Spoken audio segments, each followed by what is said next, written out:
Hello, beautiful humans. How are you? Thanks for being here tonight. I hope that you got to view the episode that just premiered. Um, it was one of those few episodes that I was able to record, edit, and publish all on the same day because I was using it as research for another episode that I was also working on. So it was one of those instances where I was working on this episode and I went down a rabbit hole and I decided to just go ahead and record a whole episode about that rabbit hole and publish that first and publish the actual episode I was working on second. So I just finished editing the first half of the episode that is going to premiere, and I haven't decided if I'm going to put it up tomorrow or not. My regular publishing day is on Wednesdays. I've skipped the last couple of Wednesdays in favor of Colby's lives that have been happening Wednesday evenings. But this coming Wednesday is Christmas Eve. The following Wednesday is New Year's Eve. And so I don't really want to publish episodes on those days. So probably what I'm going to do is finish up editing that episode, the one on the new transgender policy. Hi there, Shelley Jones. Hi there, Letter Daily. Thanks for joining us. So probably what I'm going to end up doing is publishing the episode on the new transgender policy. I'll probably publish that tomorrow just because I don't really feel like waiting for a whole week to do it. It's been a long time coming. I actually had it scheduled for a long time. So I'm pretty excited about it. I've been wanting to comment on the new transgender policy ever since August when it came out. But if you know me at all, or if you've been on this channel at all, you know that a lot of times I like to, sorry, I have bad allergies today. A lot of times I like to listen to a thing and sort of absorb it and then come to a consensus about what I want to say. I like to do a lot of research in advance. And so I don't know, maybe I should call this the late show because like I'm always late with whatever news is breaking in Mormonism, and in the world at large as well. When I hear something troubling, whether it's Mormonism related or not, I like to sit back and listen to other people's voices first and other people's experiences, especially if I'm not the one who's going through that particular subject. So sorry for the dog toy noises. When I said that, my dog stopped and was like, yes, it's you. You're making the noise. Stop it. Anyway, when the transgender policy came out, I thought to myself, I have some friends who are transgender or non-binary. I have some friends who have transgender children or other family members, but that's not me personally. Like I'm not the first level of that experience. And so I've never felt like it was my place to comment on transgender issues because while I do have my opinions, I believe in listening to transgender voices when it comes to that. So I waited a really long time before I commented on that. And then it turned out that one of my super good friends has a transgender child, and she and her family recently left the church. And so tomorrow's episode is going to be my discussion with her, as well as a review of the policy that came out in August. And it's a thorough, very comprehensive review. I go over all of the origins. I click on all the footnotes. It's a classic rabbit hole deep dive for me. So if any of you are curious about the discussion around transgender issues or don't know anybody personally who's going through it, I highly recommend that you come to this episode because I loved this conversation with a mom of a transgender kiddo who came out to her prior to the mom leaving the church. And their experience is really, really fascinating to listen to. And also just to read the transgender policy and realize that what the church is actually saying is that we really don't want LGBTQ people to be participating in our church. So to answer your question, Maven, it's an episode that I haven't released yet. I'm in the middle of editing it. I'm about halfway through. What I think I'm going to do is release it tomorrow. That's my plan. That's my goal. It's my intention. It's what I'm working towards. So hopefully that'll be out tomorrow. So I just appreciate you guys being here. Thank you for showing up. I know that Mormon Discussion Inc. is live right now. Mormonism Live with their episode. So I appreciate you guys being here. It's going to be super short. I just really want to take your questions about this episode and perhaps the upcoming episode. I want to take your questions, especially if you've never been Mormon or if there's something about Mormonism that you particularly don't understand. But if you are Mormon or you have been Mormon and you have questions about LGBTQ policies, I have researched this a lot over the last month, actually the last couple of months, in preparation for this. And my friend who has a transgender kiddo who I interviewed, and the episode will be going live tomorrow, I actually did about a 2-hour conversation with her. And then when I finished the conversation and I went to click save episode, I realized it had not been recording the entire time. So this happens from time to time, technical difficulties. And I realized what happened is that I was out of storage on the StreamYard platform where I record my episodes. And I had just dismissed the notification because ADHD. So I thought it was recording that whole time, and then it actually wasn't. So the second time we got together, it was much more concise. It only took an hour, and I decided to highlight her story and then unpack the policy document afterwards. So it's in 2 parts, but I brought it together for the whole episode. So anyway, I also spent some time playing with the LDS chatbot, which for those of you who don't know, there is an AI chatbot sponsored by Mormon R, which is a faithful but more transparent site where they do talk about lots of church history, truth claims, and all those things. And so I played with the chatbot a little bit during these couple of episodes to get some answers to questions and things like that. There's one other episode where I played with the chatbot when we were talking about the 3 levels of Mormon heaven. So I'm happy to pull it up again if you guys want to ask it some questions. Or if you guys have specific questions for me in particular, as my time in the Mormon church, I was in the Mormon church for 40 years of my life. I'm a 7th generation Mormon. And I didn't start really deconstructing my faith until about 2015. And then it was a really long, slow process until the very end, when it very suddenly escalated as soon as I heard a church historian and critic named Sandra Tanner compare Joseph Smith's tactics around polygamy to Predator. And when I heard that comparison, something clicked in my brain, because as a survivor of SA, looking at his tactics and realizing that what he was doing was isolating his victims, making them feel special as though they were chosen, and then giving them a really compressed time period in which to make a life-altering decision, and then pressuring them with his, role as a prophet with that power differential, and then basically, making certain that they made the right choice by telling them, oh, you'll get an answer. Don't worry. God will give you an answer. And trust me, it's going to be the same answer that I got. You're supposed to be my wife. So realizing that behavior was predatory, it was just like, I couldn't go back from that. It was done for me at that point. So I'll just post some comments here, and I welcome your questions, guys. I'm always happy to chat with you. No matter what your questions are, I'm a very transparent person.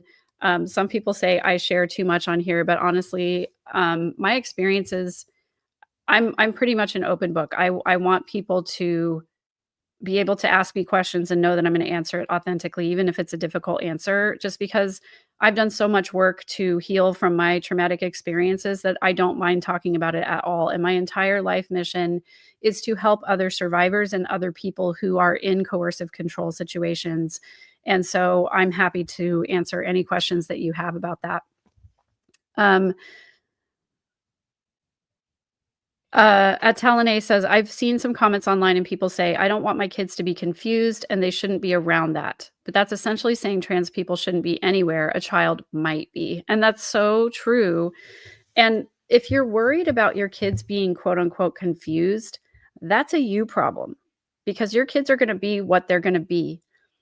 This is something I think a lot of parents don't realize. Like, your children don't belong to you. Their lives don't belong to you.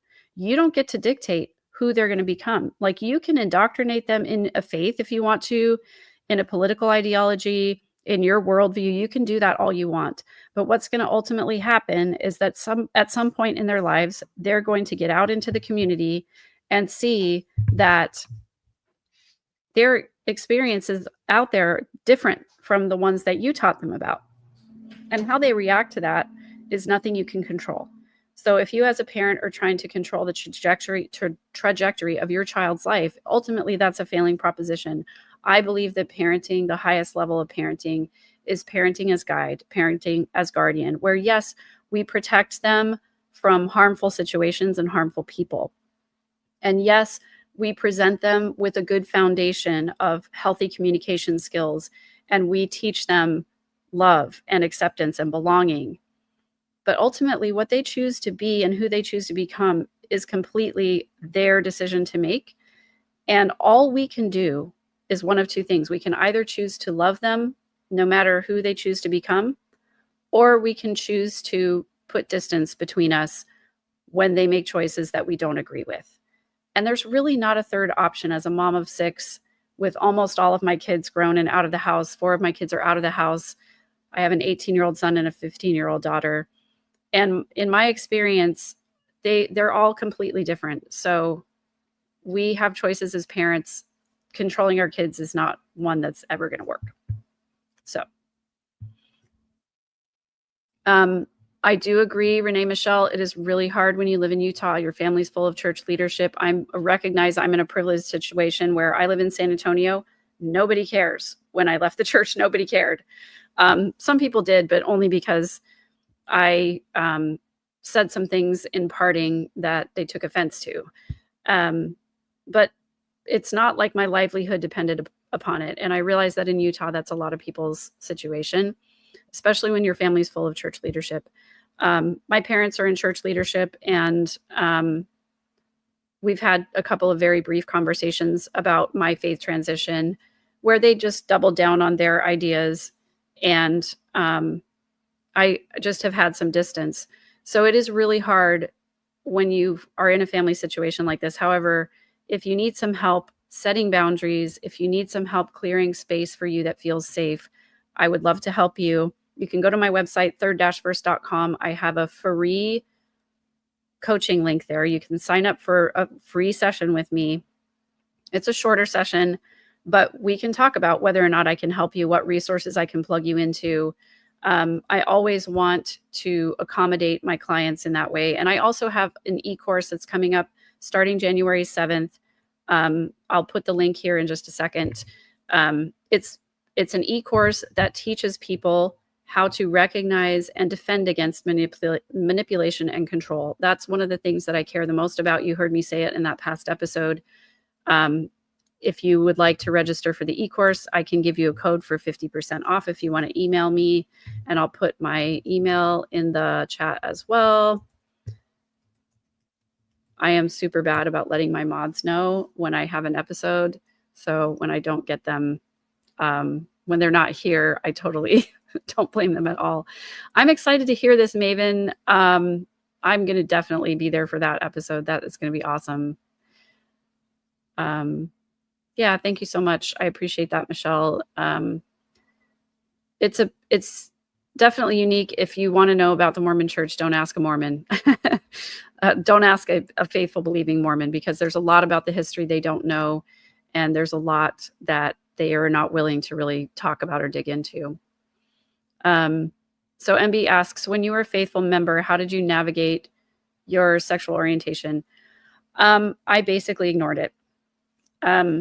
I started having these feelings. I remember when I was like in 7th grade, and I knew that I was different, but I also knew that that was not acceptable in my family culture or in my religion.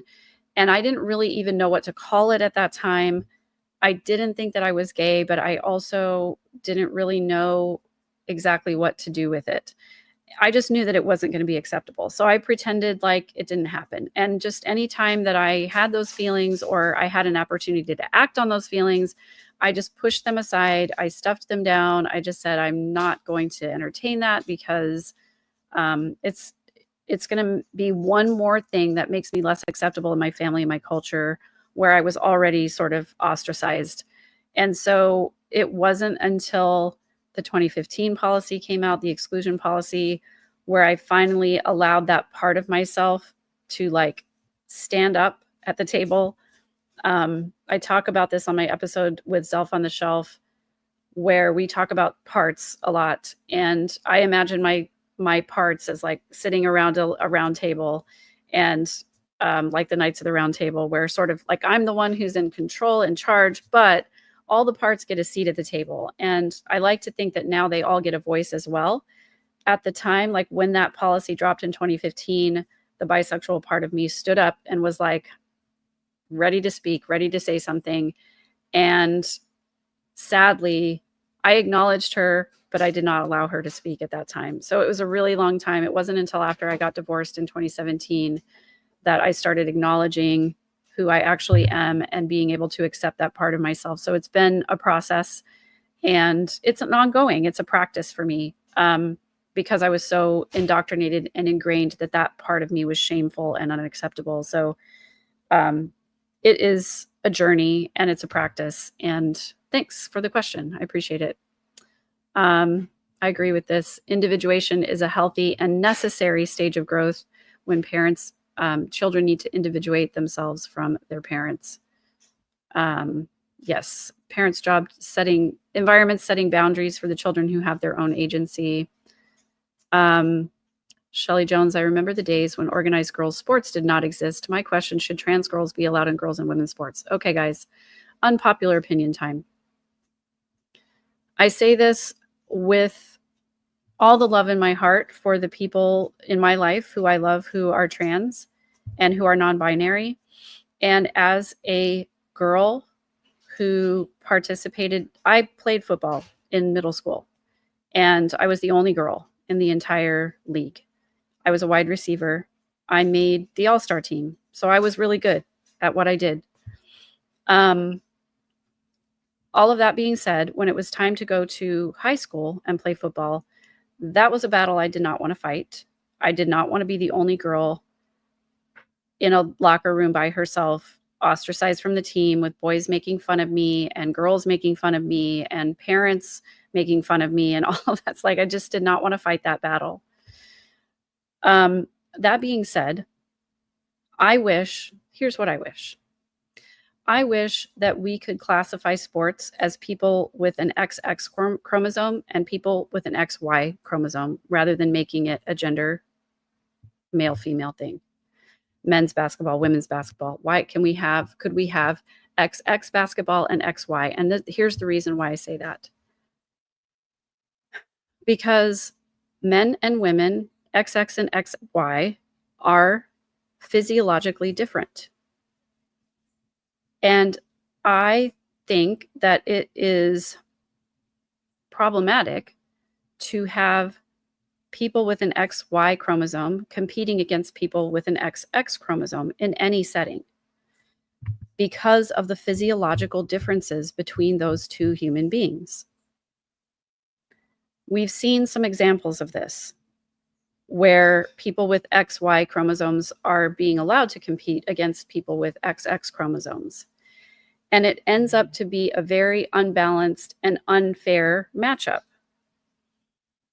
And it can be dangerous in some settings, especially when we're talking about physical contact. For example, in football, in wrestling, in boxing, any place where the contest of sports necessitates a physical confrontation between XX and XY.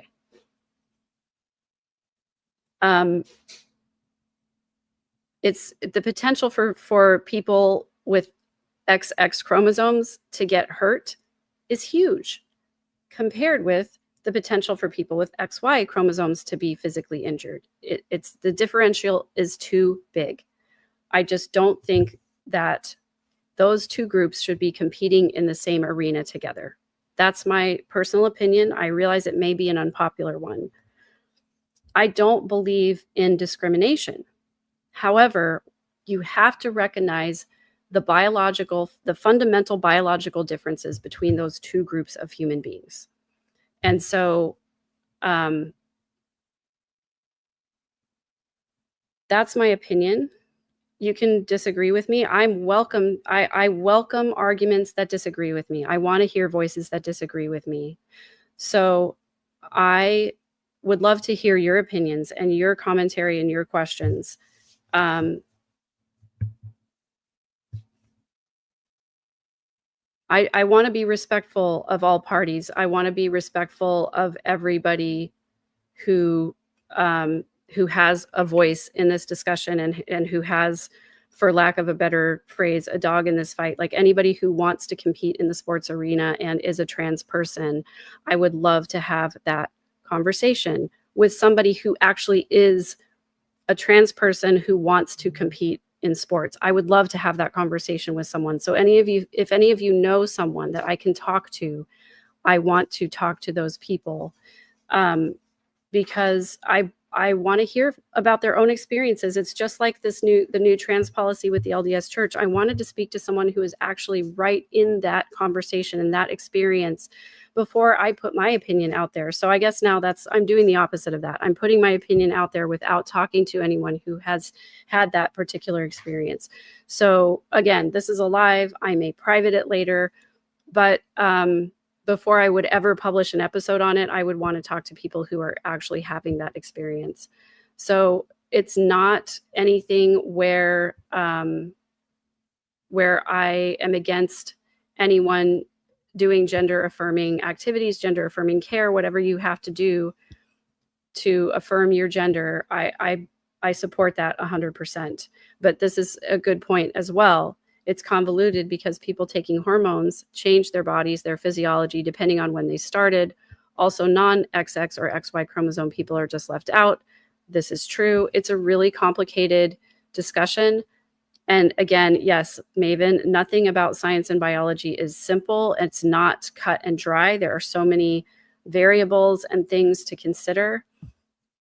But I want to honor people's experiences, but I also want people to have safe experiences. I want people to not have the potential of being catastrophically injured because they're competing against people with physiological differences that they shouldn't be competing against. It's sort of like how they have different divisions in college and high school football, for example, here in Texas, where football is like a huge deal. So by the way, when I was playing football, it was in Connecticut. It was like an intramural league. It was affiliated with the school, but it was not anything like Texas football. Texas football has like legitimate $1 million stadiums, multi-million-dollar stadiums for their football teams, for their high school football teams.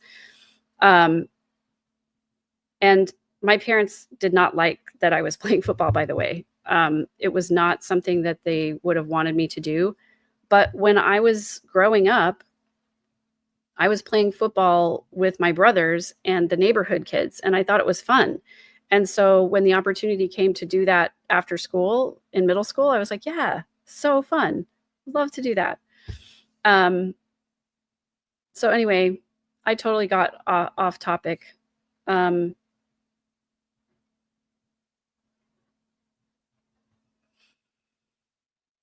going to look at comments and see if I can remember. It's complicated. Nothing about science and biology is simple. Sports transphobia still hurts all women. And I would say it hurts all men too. A cis female athlete in Utah outperformed her peers, and a bunch of angry Kevins and Karens started an investigation to see if she was trans. Yeah, it's very problematic. And I think what I was about to address is just this idea that some people do alter their biology through hormones. And while it alters their biology, it does not by any means make them on the same level as someone who was born with that biology, who's had that biology for their entire lifetime. So it really is a complicated issue. And it really is something that, I don't know, I just wish there were more healthy conversations about it. It just seems like all the conversations are really black and white as far as like either you support it or you don't. I think there's a much more nuanced conversation to have. And I followed this case as well, Maven. They were wrong. It was a cis female according to their own definition of female, but her achievement is torn down and diminished by people being suspicious of her instead of celebrating her. And I think about people like Lance Armstrong, who, cheated by doping their blood with extra oxygen so that they could win over their competitors. So it's a complicated conversation. It's one that I think needs a lot more investigation and a lot less black and white, a lot less othering. Yeah. So anyway, those are my thoughts. I welcome a lot of conversation about this, and I welcome your pushback on my ideas as well, because admittedly I don't have I don't want to have I don't want to be in an echo chamber. I formed these opinions as I was watching some of these sports competitions take place, where there's an obviously large differential between XX and XY people. And the reason I think that we divided that into men and women's sports in the first place is because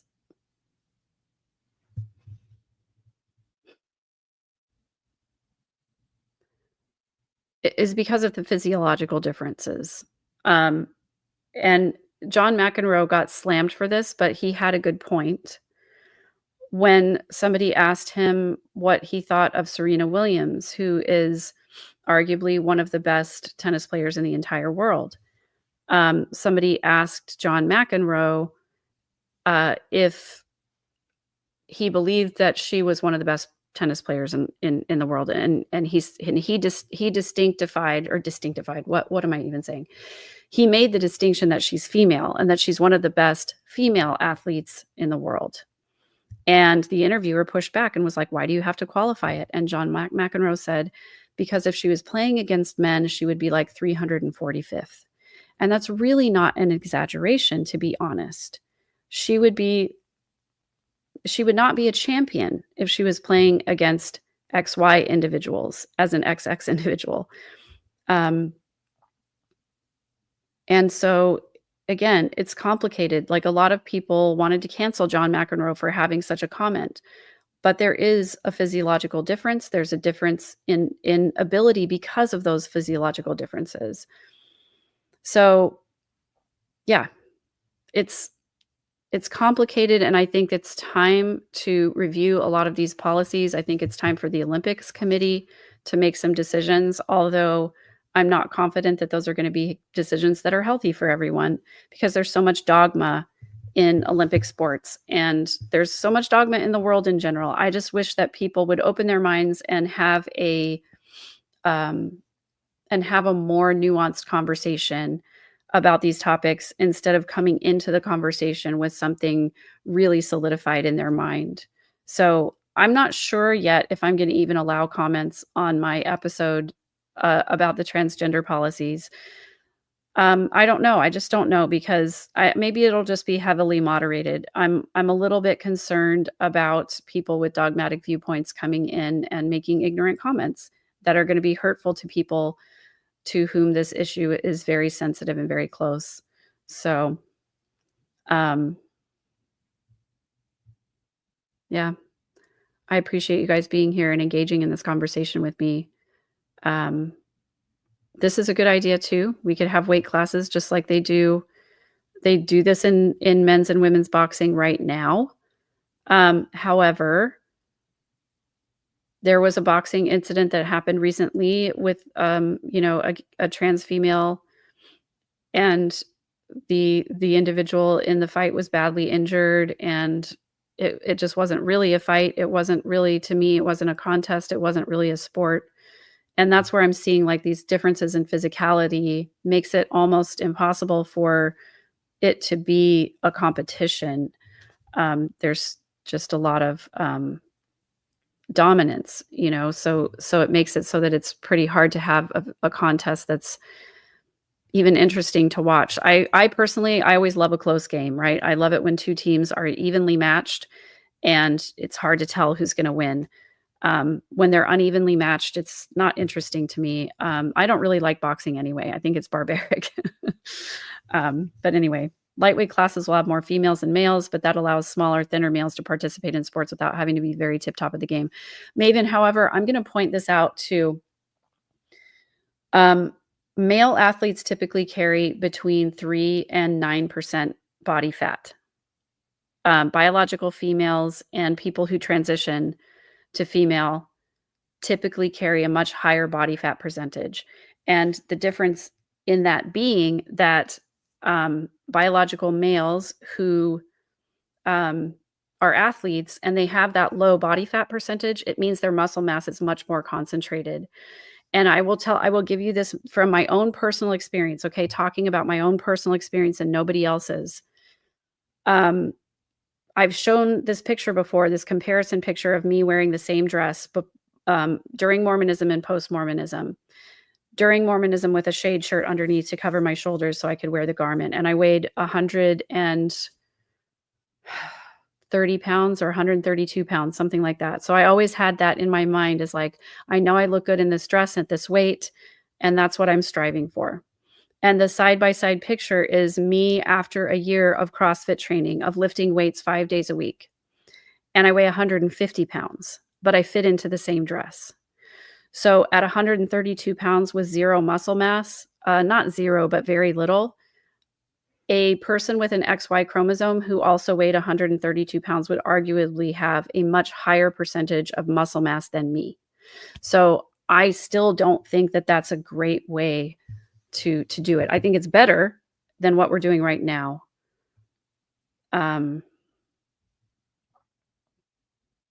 Yeah, definitely. Yes, I agree. But also, what I was saying about muscle mass is important too. So yeah. And this is true too. Physical advantages, disadvantages are facts within biological sex as well, but we don't care when other women are just born physically more advantaged than others. And that's true. That's so true. Genetic makeup has so much to do with it. I had to work really hard for my muscle mass, whereas I know lots of women and worked out with lots of women who came into the gym and hadn't done a lot of weightlifting yet, but were more muscular, more toned than I was just because of their genetic structure. And so, yeah, it's, so complicated and difficult to deal with it.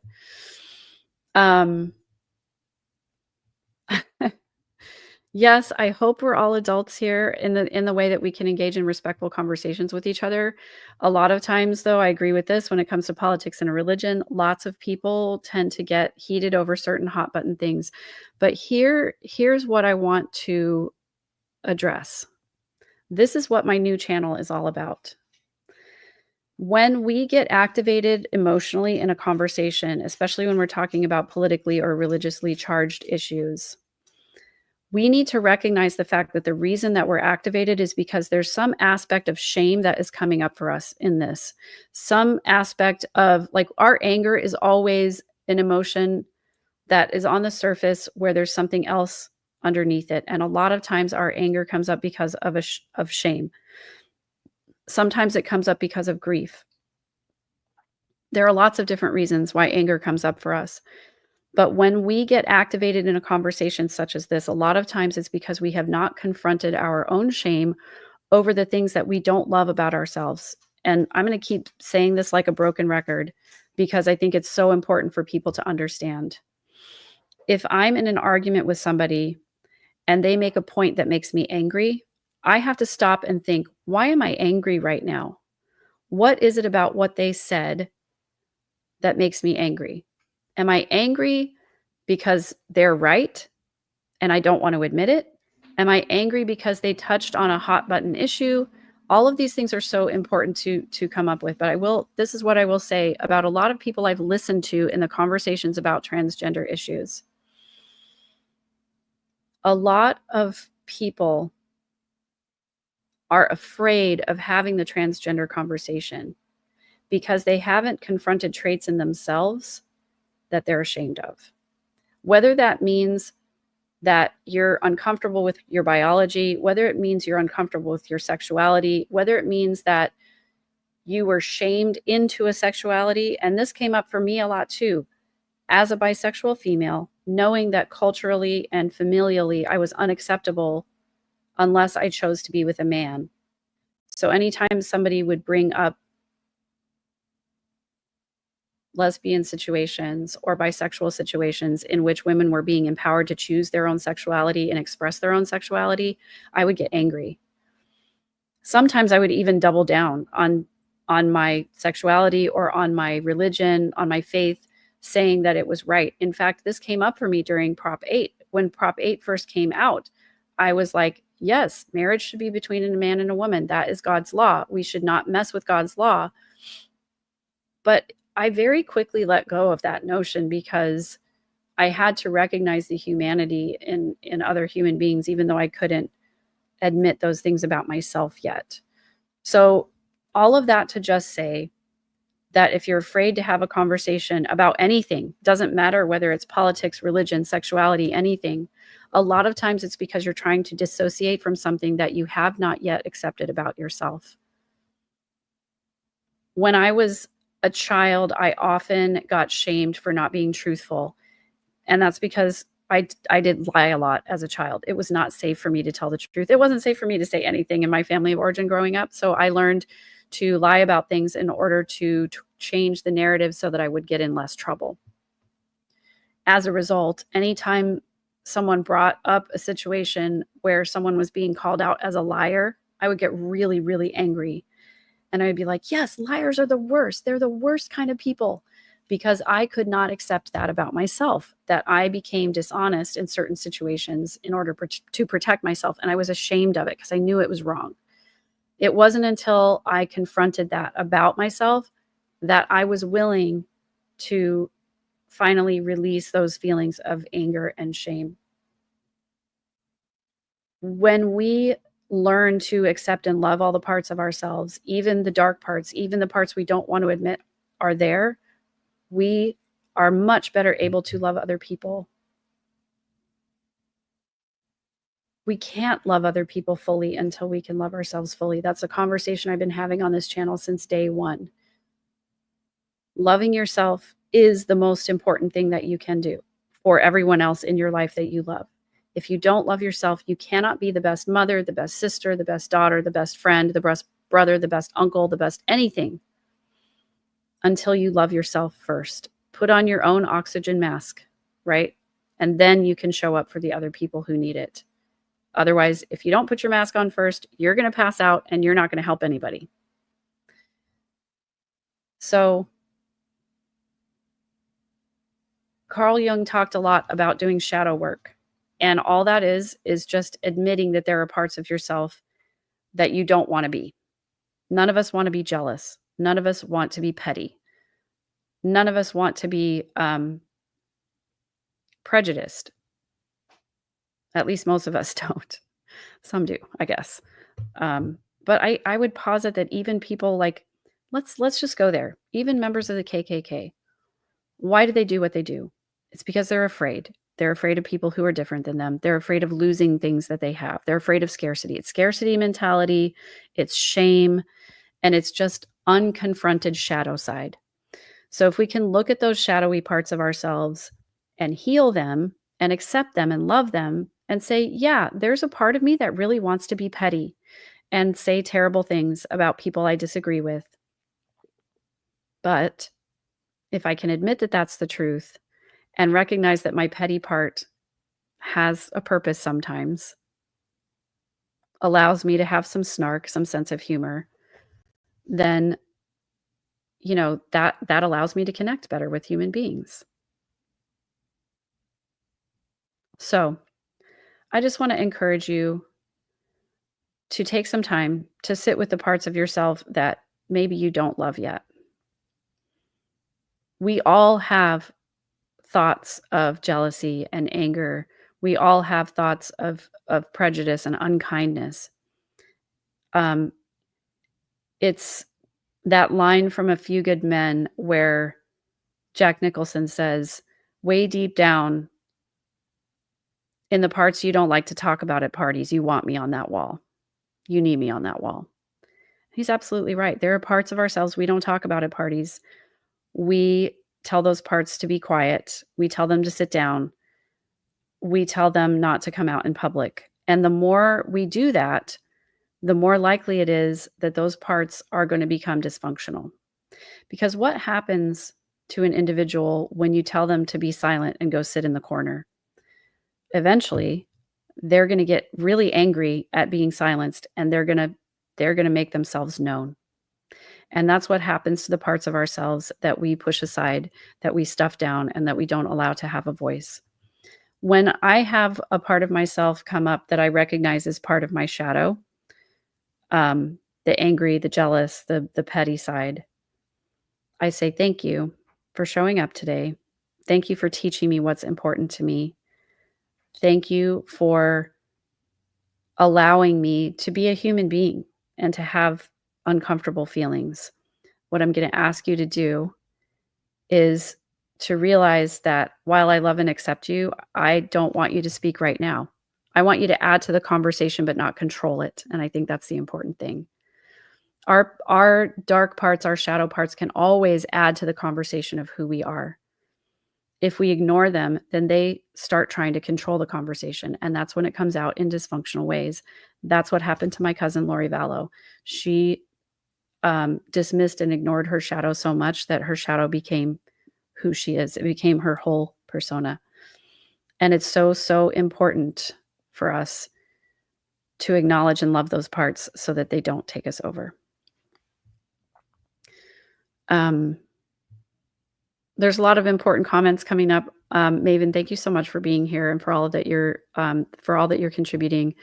No one seemed to care about physical differences for dodgeball in school. It was brutal, but the adults didn't care a bit. But I feel like they're the same ones crying. It's not fair now. Yeah, totally. And I remember more than once getting hit in the head with a dodgeball, like right in the side of the face, getting smacked. And it was just what we did. Like nowadays, they don't allow kids to play dodgeball in school. At least my kids were not allowed to play dodgeball because it is brutal, you know? And there are a lot of good ideas out there that seem like a good idea. But if we don't apply it to real life experience, if we don't apply it to real people and their experiences, then it definitely does, as you say, cause the problem that it's supposed to solve. So I really appreciate you pointing these things out. A lot of these people are scared of losing power or having someone else at their level. I think this applies to the leadership of the Mormon Church too. If you look at a lot of the things that they do it because they're afraid of losing their powerful positions that they're in. And one of the things I pointed out, or I'm going to point out in my episode about the trans policies, is that these men who are making the decisions for the church are talking to attorneys all the time, and they almost never talk to people who are just the ordinary, regular members of the church. They're so tone deaf to the experiences of real people because they haven't talked to the real people in such a long time. The shooting event at the Olympics used to be co-ed until a woman won. 100% agree with you. Yeah.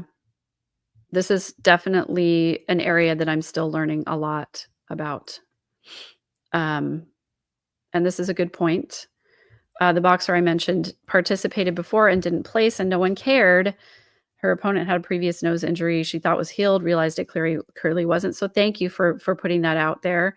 And she's apologized. And yeah, I agree. And this is the other thing that's so problematic is that a lot of times we hear a soundbite or a snippet of a conversation, and there's so much underneath it that we hear a snippet or a soundbite, and when we agree with it, we stop. We stop thinking about it. We stop researching it. We stop listening to the narrative about it. And then all of this information that you're mentioning, Maven, came out later, after the soundbite, after the picture, after the little, the snippet of the person with the bloody nose and all of that came out. And people stopped listening at that point because they're like, see, I told you this was a bad idea. And then when the rest of the information came out, it seemed like nobody acknowledged it. I didn't hear very much about what happened in the aftermath of that. So, yeah.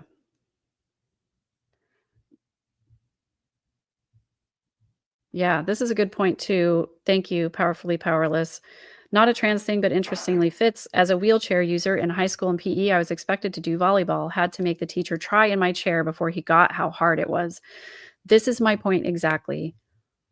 A lot of us don't realize what the actual experience of other people are until we go and experience it ourselves. And that's why I feel like I don't have a place to comment on a lot of things because it's not my experience. Um, yeah, it's so important. Yeah, and this is what the kind of what I was trying to say with the muscle mass issue is that me at 130 pounds with very little muscle mass, if I competed against someone at 130 pounds who had much more muscle mass, that literally makes them stronger than me.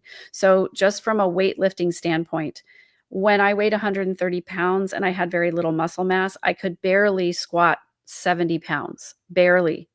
And that's so like a typical female weightlifting bar is 35 pounds. And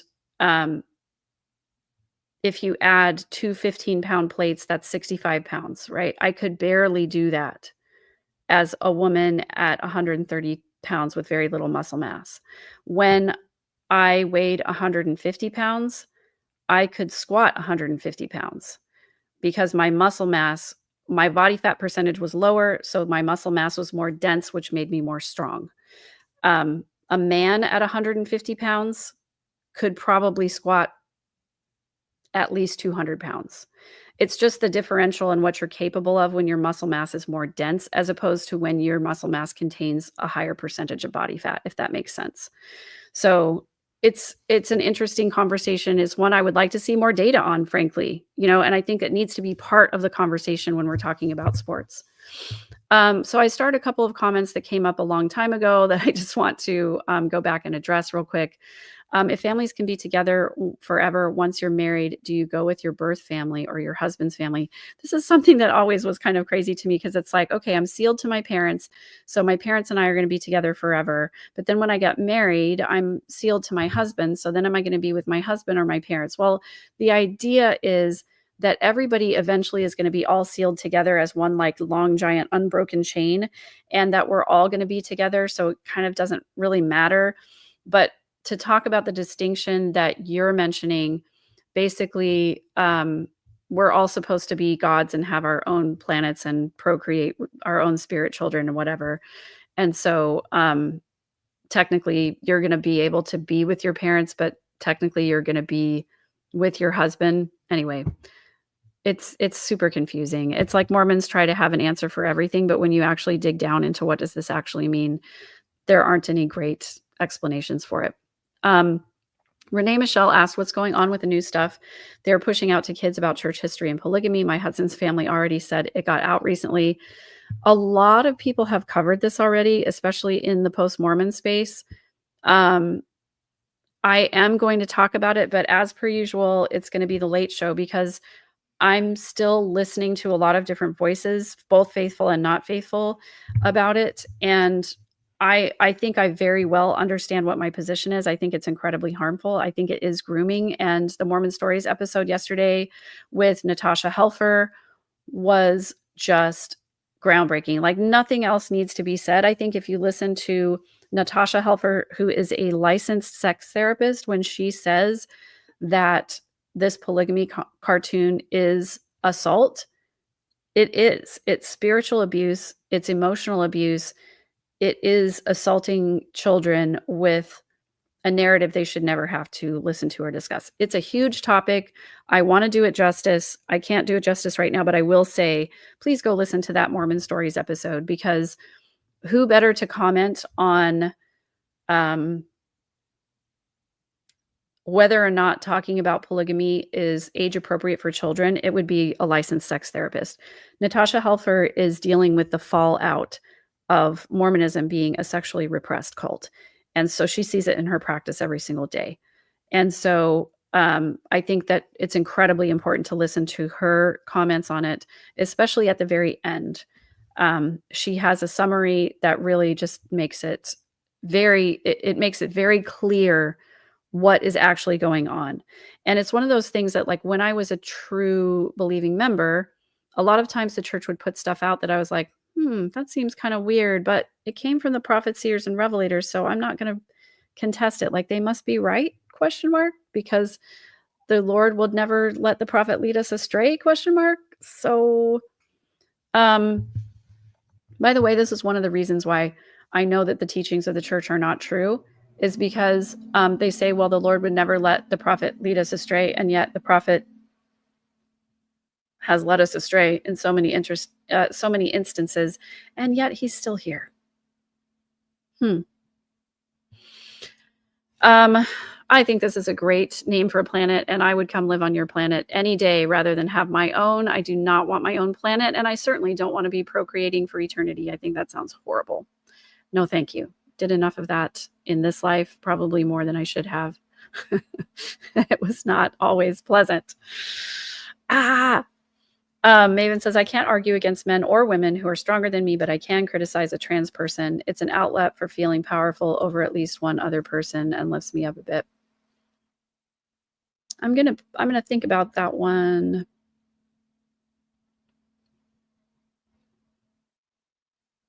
MB,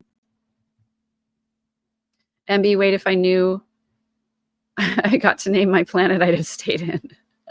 No, I'm sorry. Your planet, I'm sorry. McSpunky gets to name his own planet, but everybody else's planet has to have some really dumb, lame name like Pele-El or Adama or Planeta, A Planeta. That's a good name for a planet, right? That's in the God language, the Adam God language. Goodness gracious. Oh, I love this. Thank you, Antonio Feliz Jr. I was given the sealing power from Harold B. Lee. I can say that in general, the Church of Jesus Christ of Latter-day Saints will follow the sealing line, not the biological line. Yep, I agree with that. I think that is definitely true. However, at this current moment, there are lots of errors in the sealing line because people have not done they haven't done family history research properly. If you go on to familysearch.org, there are so many mistakes and so many undocumented things that there's going to be a lot of unpacking to do. So maybe that's what we're going to be doing during that 1,000 years that Jesus Christ reigns on the earth, is fixing all the mistakes that are in family history and all of the sealings of people, all the people who decided to go ahead and get sealed to famous people posthumously. All the people who claim that they're related to Charlemagne but aren't actually. I saw so much of that in my work when I was doing family history work with and for people. So portal from my planet to my parents' planet. Probably. I think that's probably how it's going to work. You guys can portal back and forth. That is great. Dodgeball injuries. Terrible. Oh, man. I had the wind knocked out of me many times by fast-moving dodgeballs. Of course, it's a sexually repressed sex cult because it's focused on the patriarchal priesthood. I'm trying to draw the parallels between those two things. Patriarchal priesthood has to be sexually repressed because fill in the blank. How did heaven become a tiered planet? Sorry, it's warped.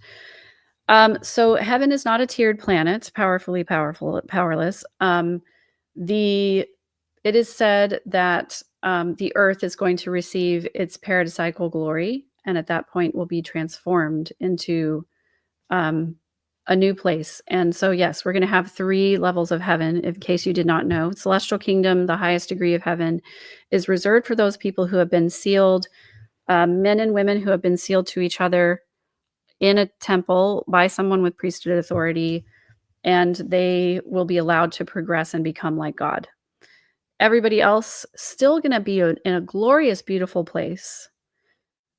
But the only issue is, unfortunately, you will not get to have your own planet. You will not get to procreate and have spiritual children or progress. You're just going to be a genderless individual in a sea of other genderless individuals. And I'm not really sure what it is that we're going to be doing at that point. So that's awesome. I love hearing your dodgeball stories, baby, and that's awesome. Yeah, definitely survival instincts, kick in when people are literally hunting you down. Yay, Becky Mc412, good to see you here. And yes, mistakes everywhere. It's so hard because, you have lay people doing family history research who really do want to do their very best, but don't know um, how to do research properly. And the training that they get in the family history library sadly is not enough. And I was one of those, fell into that category when I first started out, and then realized that I needed a lot more documentation, and I needed to dig down to source documents in order to make sure to corroborate what was being said. And I found so many duplicates of so many ancestors, people who were sealed with full descendant lines to the wrong people and things like that. So lots and lots of problems with that. Um, my mom said we're related to Lady Godiva. I asked who she was, and she told she was a lady who rode naked on a horse. Yeah, that's true. The legend of Lady Godiva. She, if you have never had Godiva chocolates, if you look on the medallions that they have, the little chocolate mint medallions, it is an engraving of a woman riding on a horse naked, and her hair is long, so it covers her parts. Yeah. And then Maven was like, "What? What? I mean, just why? First of all, and then why does that make someone famous? And then why do we care we were later? Are we proud of her? Yes, Maven, you would be proud of Lady Godiva. She was a feminist. You should totally look up her story. I can't wait to talk to you after you read it. It was amazing." Um, yes, Becky Mc412, MLS librarian, happy to help anyone who really wants to know. Yeah, so I just feel like if you really wanna do your family history research, you need to partner with somebody who's experienced in family history research, with someone who knows how to look at source documents and who knows how to tie those things together, looking at census data, looking at marriage records, looking at birth records, looking at death records, confirming with headstones, all of those kinds of things, because I came across one particular place where I accidentally uncovered a family secret on my former spouse's side, where his great grandmother lied about her age because she married a man that was 2 years younger than her, and she didn't want to be shamed by that. So she lied and said that she was the same age as him, and nobody knew about it. Like, she went through her entire life death process, it's on the wrong date is on the headstone and everything. It wasn't until somebody went back and compared the family Bible to her birth certificate and was able to actually find the actual birth certificate, because she hid the birth certificate. She didn't want anyone to see it. So they had to go look up the vital records and find it out. So, even when you think you don't necessarily know. You have to corroborate these things with multiple sources before you know for sure. Lindsay Hendricks, I'll never forget when I started Ancestry down a rabbit hole, came across an LDS family history or tree site. I was like, huh, that's interesting and confusing. Yeah. And especially as someone who is descended in my mother's family, my maternal grandfather and my maternal grandmother are both descended from polygamists. On my maternal grandmother's side, I'm descended from a first wife of a polygamist, and on my maternal grandfather's side, I'm not sure exactly. I need to go back and look, but there were 4 wives there, and I'm not sure which one I'm descended from. So what I have always joked is that I have to be really careful who I date, because I am related to people I have no idea I'm related to because of all those different wives and cousins and everything. Um, of course, Jean, of course. That's really funny. Yeah, so a lot of people don't know why Mormons love family history so much, and it's because Mormons believe that we're all going to be sealed together, like the entirety of the human family. They also believe that everybody needs to be baptized by someone with proper authority. So if you were already baptized, but it wasn't by a Mormon, sorry, doesn't count. We're going to have to redo that for you.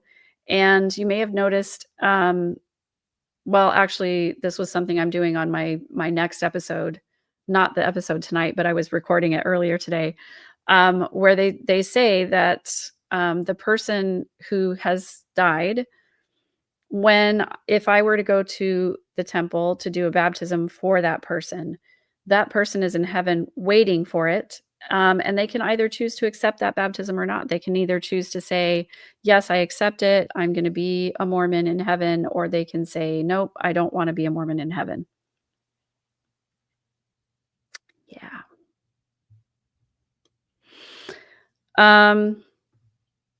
Dyslexia DIY. The missionaries told me there was a place in heaven for Hitler. What does the church think about the Jewish religion? Well, it's interesting that you should ask because I asked this exact question of the LDS chatbot. I don't know if I can I don't know if I can share it because it's in a completely different it's on a completely different tab and I don't think I can, but let me see if I can drag this tab over. Maybe I can because I would love to share it with you. If I can't do it, then I'm just going to make myself a note that I need to do. I started to do an episode on what Mormons believe about the afterlife, what Mormons believe about other people going to heaven or hell. And I was really rushed because I had to go jump on another person's podcast. So I didn't get a chance to really finish that episode. And I did do it live. But let me see if it's possible for me to share this tab because I'd love to just touch on this really quick, even though that we're already at an hour right now. Yep, 100%. He's still here. It's on purpose. The age vendetta. Just looking to see if I can share this. And Becky McFour12, it's not a little bit racist. It's a lot racist. And for sure. Glad you noticed.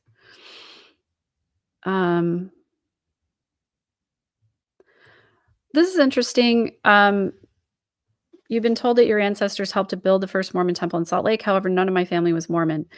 Well, Mormons did employ lots of people who were in the area. I don't remember hearing that any of them were not Mormon, but that doesn't surprise me at all.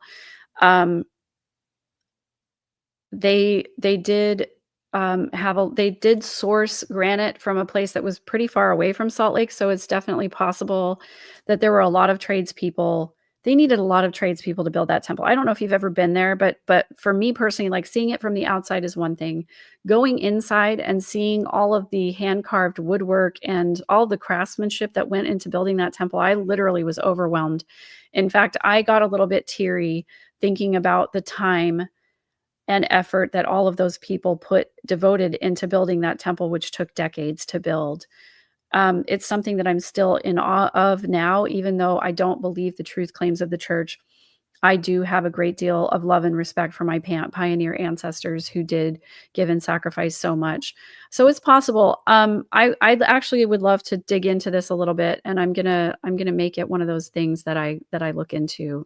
It's gonna be a rabbit hole for me. Of course you do. Okay, I'm gonna see. I'm gonna dig. Give me like 30 seconds real quick to look and see if I can share. Let me see if I can share this. Yes, I can share the window. I'm gonna share it. Okay, here it is. This is what I looked at on the LDS chatbot. What do Mormons believe about heaven? Admittedly, I was a little bit deceptive. I pretended not to be a Mormon. It talks about the 3 degrees of glory, the celestial kingdom, the highest degree of glory where God the Father and Jesus Christ dwell, faithful to the gospel teachings. Terrestrial kingdom, glorious place for honorable people who may not have fully embraced the gospel. Telestial kingdom for individuals who did not accept the gospel or live according to its teachings, but are still blessed by the mercy of God. Incidentally, for the person who asked, I think this is where Mormons believe Hitler is going to go. Not to outer darkness, but to the telestial kingdom.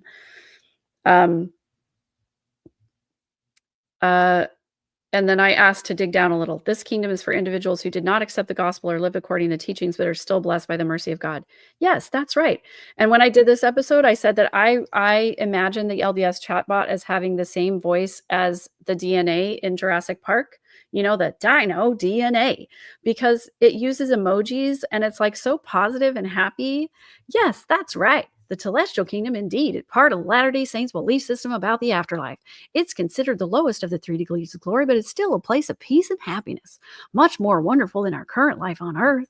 Those who end up in the celestial kingdom are individuals who didn't accept the gospel of Jesus Christ and may have led sinful lives, but because of God's great mercy and the atonement of Jesus Christ, they receive a degree of glory.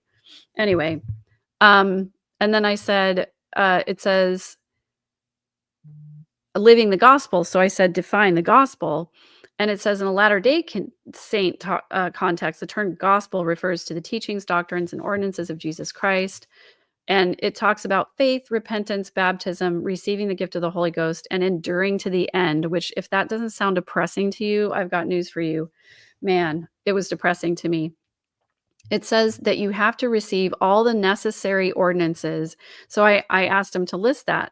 It said baptism, confirmation, priesthood, the endowment, which means when you go through the temple and you make promises to God, and sealing is the one where you're married in the temple. And then I said, here's some of the key ones. What are the others? I was trying to bait it to talk about the second anointing, and it wouldn't do it. But it says other ordinances like the sacrament, temple ordinances for the dead, and blessings. And then I said, so if I'm Christian but not Mormon, where do I end up? Great question. It basically says terrestrial kingdom, described as a place of great beauty and joy, like second heaven. You get to go to second heaven, basically. And they believe that you have the opportunity to accept the gospel of Jesus Christ if somebody gets baptized to you. And I said, what about people who are good and honorable Buddhists? And it basically like does a lot of this around talking and double speak but basically says that, sorry, terrestrial kingdom for you. You're just going to have to be in the second heaven, even if you were good and honorable, but you didn't accept Jesus Christ. And I said, so when they get to the terrestrial kingdom, they have to renounce Buddhism. And it says, we believe that in the spirit world, everyone will have a greater understanding of the gospel of Jesus Christ. The idea isn't so much about renouncing one's previous beliefs, but rather about continuing to learn and accepting the fullness of Christ's teaching. So basically, yeah, you can't be Buddhist anymore. You have to be Christian. And then I said, what about Jewish people? They don't believe that Jesus was the promised Messiah.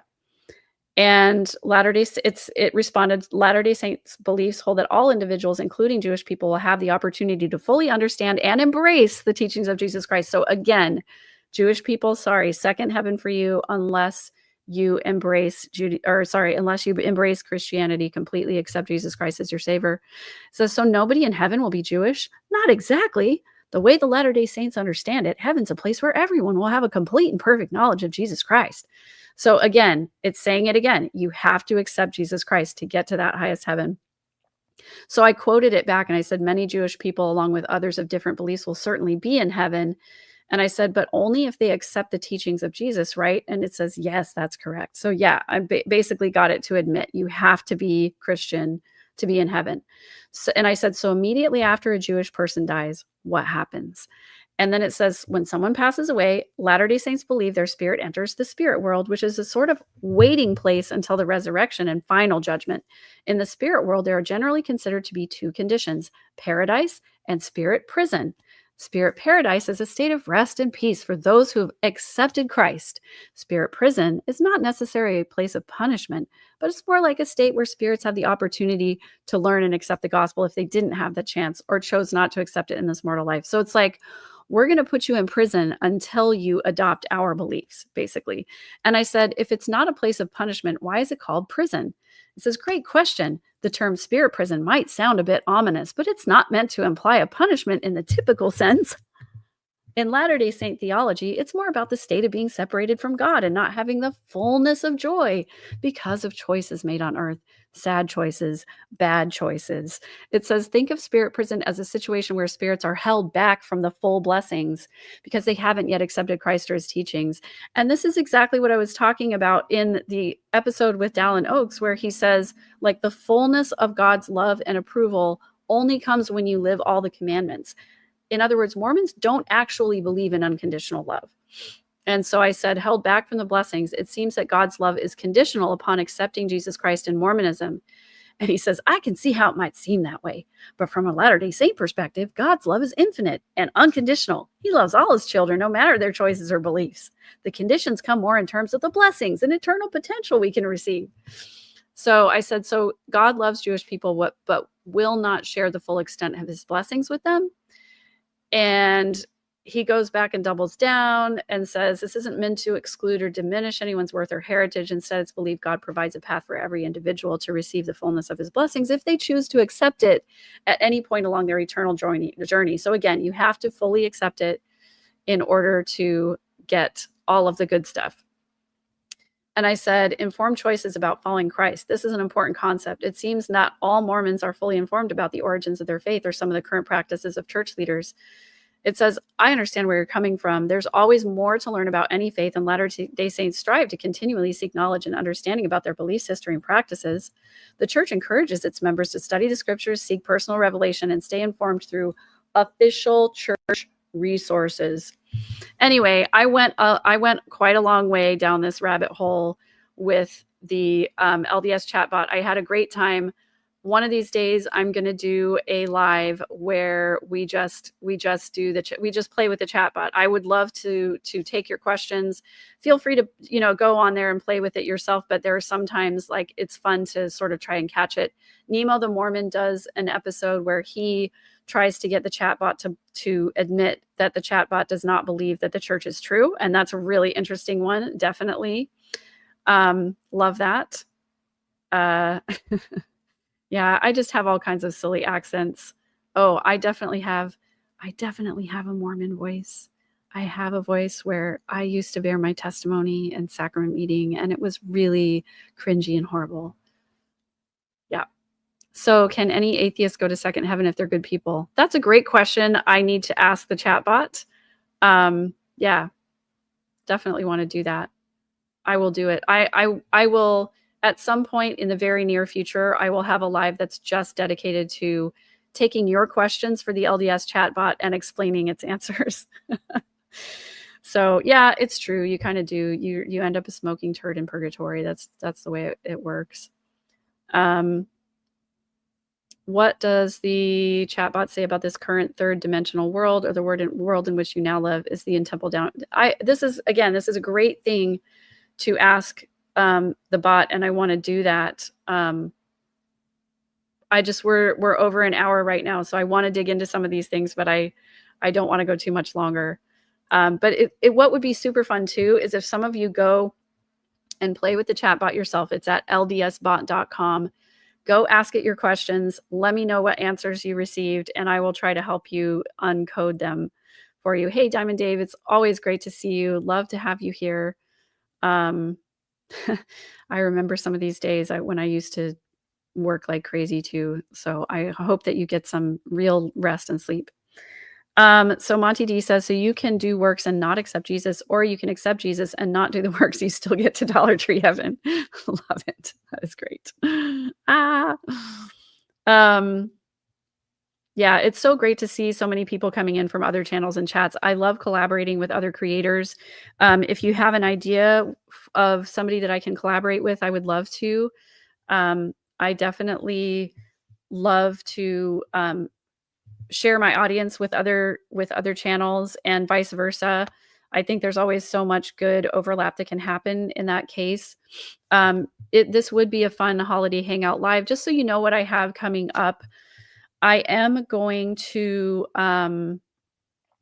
post a new episode tomorrow. That's going to be the one on the church's trans policy that came out in August, where I interview the mom of a trans kiddo whose family left the church. And I think it's a really important conversation. I'd love to have your support on that one. I will do a live Q&A after that one, expecting and hoping for lots of respectful conversation where we can inform each other and help each other understand different people's experiences. Obviously, it's a Wednesday night. This is when I like to usually release my episodes for the Midlife Revolution. And I always like to do a live Q&A afterwards, like you're experiencing right now. However, next Wednesday is Christmas Eve, and the Wednesday after that is New Year's Eve. So what I'm going to be doing instead, I'm going to be with my family on both of those days. and evenings. And I would love for you guys to be with the people you love also. But I am going to do a little live on Christmas Eve and on New Year's Eve. There may or may not be some Christmas music involved. I think what I'd like to do on Christmas Eve is play some of my favorite Christmas songs, maybe sing a little, maybe just like enjoy some holiday stuff with you guys if you want to be here during the day on Christmas Eve, not during the evening. I am going to go on Latter Daily Digest and record an episode that is going to be aired on Christmas Eve with Christmas memories. So that's going to be up there. And then I do have another holiday possible surprise planned, but I can't talk about it yet because it's not my episode to talk about. But I am planning on doing something live on Christmas Eve and on New Year's Eve just during the day instead of in the evening. And thank you for saying this too, Young Black Economist, because I had a really dear friend in high school who was Church of Christ. And of course, I tried to convert him to Mormonism, but they actively preach over the pulpit that we're going to hell. So like anybody who's not in the Church of Christ, straight to hell. Do not pass any other middle ground. Do not collect go. Do not collect any form of redemption. Total burning for eternity, right? So there are some religions who actively preach that other people are going to hell, and I've always had a problem with that because, like, how do you know?